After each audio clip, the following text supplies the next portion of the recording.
Welcome to the Franchise Freedom Podcast, where you can escape the corporate trap through franchise ownership. Before we dive in, if you can give the audience a little bit of background on who Lonnie is and how did you get into marketing SEO? I mean, I don't really consider myself a marketer. I'm a numbers guy. I have a degree in finance. I started my career as an accountant and started a little accounting firm that I ended up selling, and then was way more interested in the internet. I mean, I'm old, so the internet was a new thing at some point in my life, where now it's just part of life for most kids these days. And I wanted to pursue the internet because it was an interesting new thing, and that's where I said, let me start a website. Right? I'm just some guy that wanted to start a website and started a business online. And part of that process, I picked up a book about SEO one day because, frankly, I was a business owner, entrepreneur, a lot like people that are probably going to listen to this podcast. So I don't consider myself a marketer. I learned SEO for my own business, and so a lot of your questions were about SEO. And you know why? Because you want to help your business. Luckily now there's a whole industry of SEO that you can turn to, good, bad, or otherwise, depending on who you work with. But I had the same mindset. The difference was there's no one for me to turn to. There's like maybe 10 people in the world that even add that title to their name. And so I was just on my own. So I started doing it and did very well. I mean, transparently, this was before it was as complicated as it was now, and you can get away with a little bit more. But hey, that's what started me down my path. Ended up selling that business and asking myself, what do I want to do with my life? And in the process of thinking about what I want to do next with my life, a bunch of people in my industry approached me and said, Lonnie, can you help us with SEO? And I'm like, what are you talking about? Like, I'm a business owner. I'm going to start another business, and Right. come on, help me. And I said, all right, they're good friends of mine. I said, okay, I'll do it for a few months. We'll just see what happens. I never even thought it would turn into a thing, but I just got success after success. Maybe it was luck. I don't know back then. I look back and think about all the stuff I did. I like to think I know things, but I didn't know anything then. And that's how it started.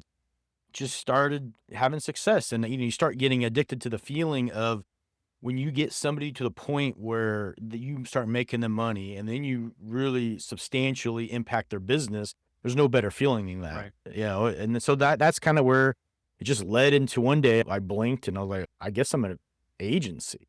Right. No, I Right. never considered it that way. And then I started getting franchise stuff come my way. And, this is where we're talking today. So Awesome. that's a little bit about myself and how I got here. Sometimes you just fall into stuff, right? It's not the grand plan and you just, hey, get the interest is there. You start to build some traction in a certain area. So it's kind of I've been hearing that more and more often. So you never know what's going to fall in your lap.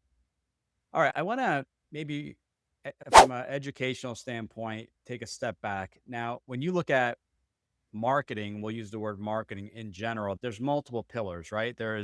I look at it, there's maybe some of these are kind of subcategories or subpillars, but SEO to me is one of the most important. Search engine optimization for anyone listening in, because I didn't know what the heck SEO stood for when I first heard SEO.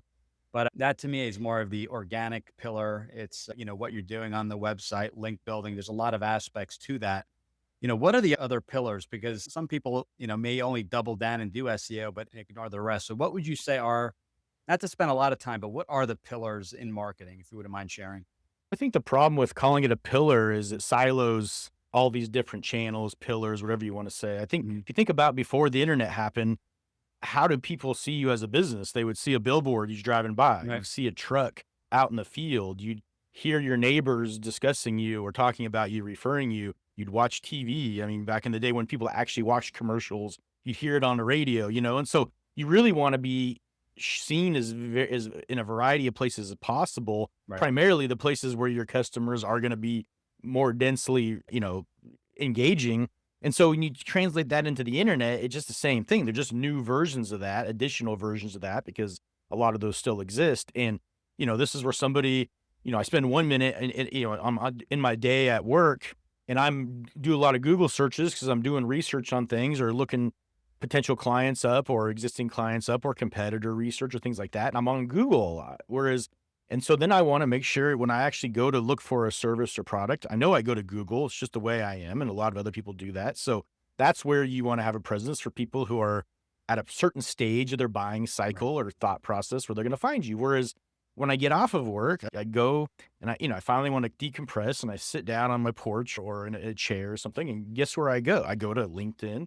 I go to Facebook. I just start checking things out. Instagram for some people, TikTok these days, right? And so that's where, but I'm still the same person that will be influenced by the brands that I potentially are a good fit for. By the way, yeah, I like that point. Lonnie's journey into SEO was organic. Now, with the rise of AI, how is the fundamental game of SEO and online visibility really changing? And what does the future hold for businesses trying to get found? Thanks for tuning in. If you want to learn how to make the transition from corporate to owning your franchise, join Giuseppe on the next episode. You can also follow on all social media platforms and achieve financial and time freedom today.